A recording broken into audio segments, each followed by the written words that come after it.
Kalau nggak ada ajaran Islam kejawen sekarang kok ada? Iya, sekarang bisa ada. Tadinya tidak ada kok bisa ada. Gimana? Pasti ada celah-celah ingkang apa bisa menjadikan ajaran itu. Ya, harus di tanah Jawa. Karena apa? Kita bertempat di Jawa.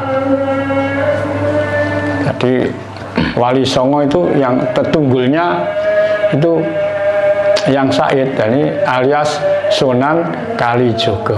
Bukan hanya Pasemon yang disebut kali. Kali itu bukan berarti sungai itu. Kali itu di waktu itu zaman ketika itu, karena ya putra bangsawan, jadinya beliau disuruh ngurusi istilahnya sak tanah Jawa. Jadi beliau lah yang jadi apa? Ayu Mbah Harjo. Ayu. Nggih, sugeng kepanggihan. Selamat berjumpa kembali dengan Mbah Harjo. Dan puji syukur Mbah Harjo tasih diparingi sehat, seger waras. Pada kesempatan kali ini saya cuma mengaturkan beberapa pertanyaan ini. Ini saya mewakili, kita sudah merangkum pertanyaan-pertanyaan dari para netizen. Atau saya hanya sekedar membacakan saja nanti. Oke, langsung mawon ini kalau mulai. Yang pertama ini mengenai fenomena tentang Islam kejawen. Perlu diketahui kan di dalam Islam kejawen itu kan kebanyakan dari para pengikutnya itu tidak melakukan syariat agama seperti sholat gitu. Yang ingin saya tanyakan itu apakah ya memang syariatnya atau ajarannya memang kayak gitu, atau mungkin itu suatu hal yang mungkin prediksinya atau penafsirannya yang mungkin kurang tepat. Saya minta istilahnya penjelasan dari Mbah Harjo, apa kira-kira mengenai tentang Islam kejawen ini. Monggo Mbah Harjo. Nggih, matur suwun. Nggih, saderengipun kula jawab utawa matur kata-kata, monggo kita mendel sekedap kemawon kunjuk ngersani Gusti supados anggen kita melampah ngucap solah bawa tansah diat arahaken dateng kalaresan.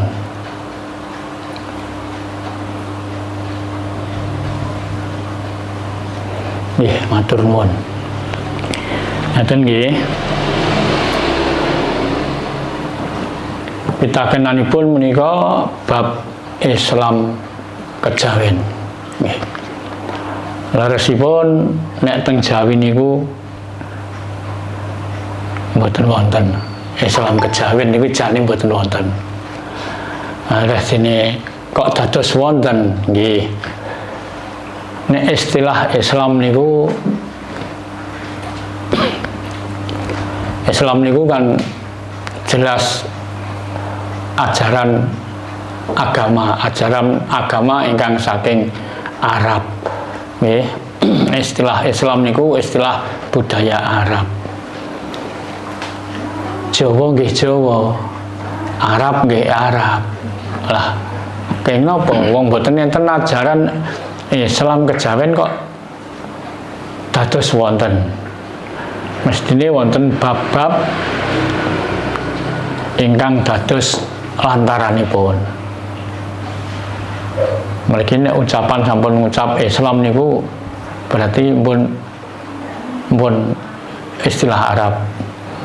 Nek kejawen nggih Jawi nggih Jawi niku sanes Arab.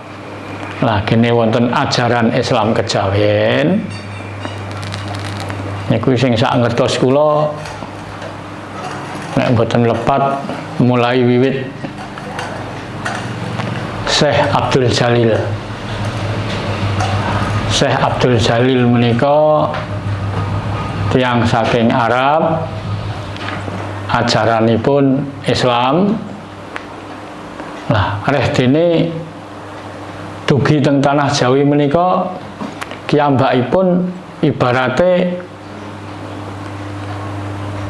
manggihaken intinipun.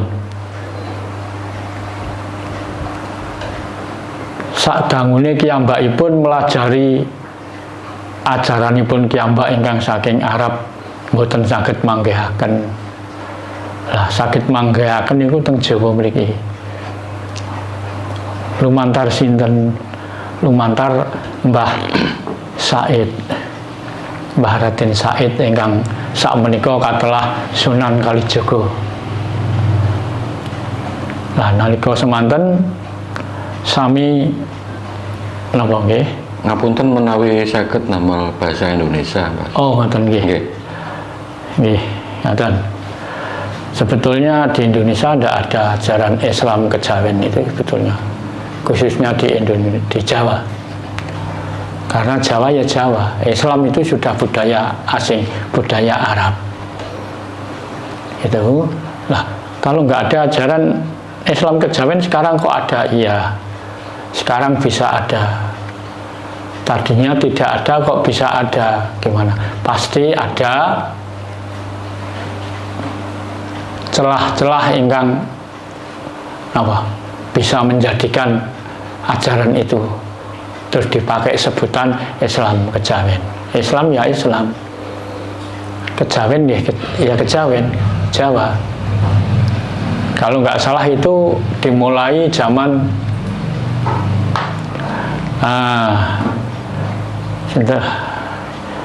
Syekh Abdul Jalil. Ketika itu beliau datang ke Jawa sini dan beliau punya ajaran Islam, tapi selamanya nggak bisa menemukan apa atau artinya yang dicari di ajaran Islam itu apa. Nah, jadi bisa ketemu, beliau bisa menemukan ajaran Islam punyaannya sendiri yang dari Arab. Ini malah ketemunya di Jawa, yang bisa menerjemahkan malah yang Raden Said, yang sekarang sudah dijuluki Sunan Kalijaga. Jadi sebelum yang Raden Said itu menjadi Sunan, belum dibenum jadi Sunan, itu orang biasa. Yang Said itu putra bupati. Jadi yang memang orangnya senang laku, tirakat, dan luar biasa kuatnya. Punya ajian macam-macam. Nah, setelah itu ketemu sama Syekh Abdul Jalil ini. Nah, akhirnya bisa ketemu, bisa adaptasi sampai seperti saudara. Nah, Syekh Abdul Jalil itu mengatakan beliau mempunyai keyakinan ajaran Islam. Tapi beliau ditanyai oleh yang Said, nggak bisa menerjemahkan ajaran apa, gini-gini. Nah, akhirnya sharing bersama yang Said ini. Nah, akhirnya bisa menemukan, oh yang kamu cari itu ini loh, Abdul Jalil ini artinya gini. Nah, akhirnya Syekh Abdul Jalil itu ikut belajar tata cara kejawen pada yang Said. Nah, setelah itu Syekh Abdul Jalil ya diberi kunci kejawen ini. Betulnya yang Said ini kuncinya ya sama sama dengan kita yang menganut ajaran SS ini. kuncinya yang sama. Iya. Tapi permintaannya tiap orang berbeda. Tapi yang saya katakan kuncinya sama ini. Tapi caranya ngunci kan berbeda. Tinggal orang SS sekarang ini lah, kuncinya sama. Tapi cara nguncinya bagaimana? Kan nggak sama. Makanya kuncinya itu sama, tapi kebolehannya apa yang didapat nggak begitu sama, tidak pasti sama. Nah, di waktu itu akhirnya Syekh Abdul Jalil ini bisa menemukan apa yang dipunyai ajaran Islam. Tadinya nggak bisa menemukan apa-apa. Nah, setelah ketemu dengan Eyang Said ini, beliau belajar kejawen sampai beliau apa yang dicari bisa ketemu di Jawa sini. Nah, akhirnya Syekh Abdul Jalil itu menamakan dirinya Islam Kejawen. Nah, setelah itu baru disebut Islam Kejawen.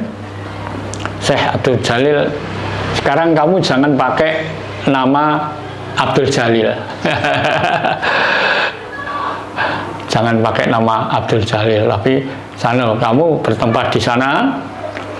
Di sana di lereng gunung sana ada itu tempat yang di Tanah Abang. Tanahnya itu lempung kuning itu. Nah, kuning itu kalau bahasa Jawa, bahasa halusnya kan jene nopo jenar. Tadi disuruh bertempat di sana. Akhirnya beliau diberi nama julukan Syekh Siti Jenar, artinya kiai yang bertempat di tanah kuning. Tadi Syekh Siti Jenar itu aslinya Syekh Abdul Jalil itu. Yang Syekh tetap Syekh karena beliau orang dari Arab. Nek kiai itu istilah Jawa, bahasa Jawa kiai itu.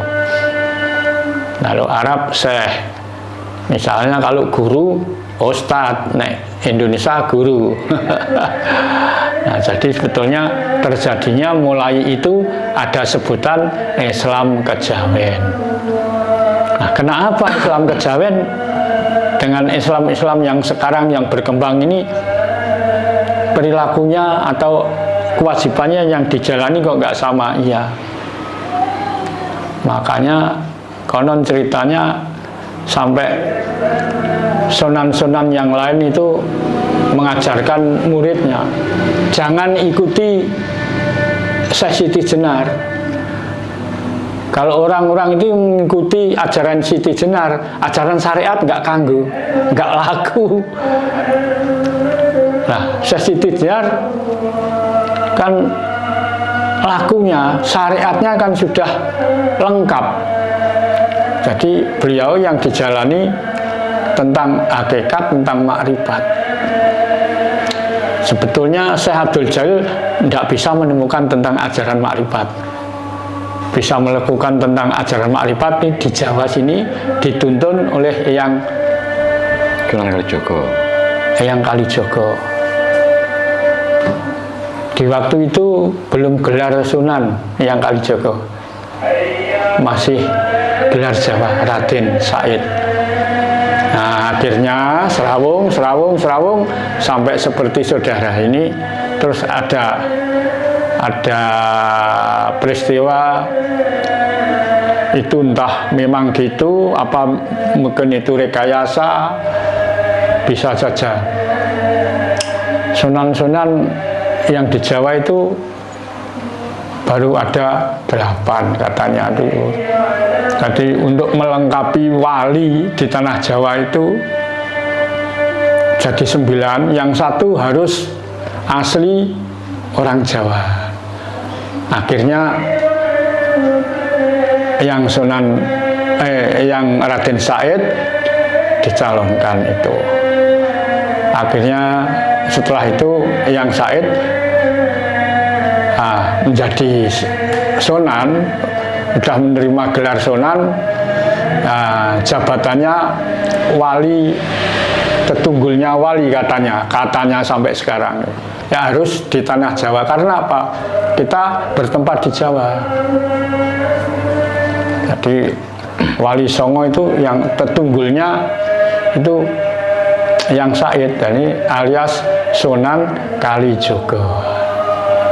Sekarang banyak orang yang salah persepsi.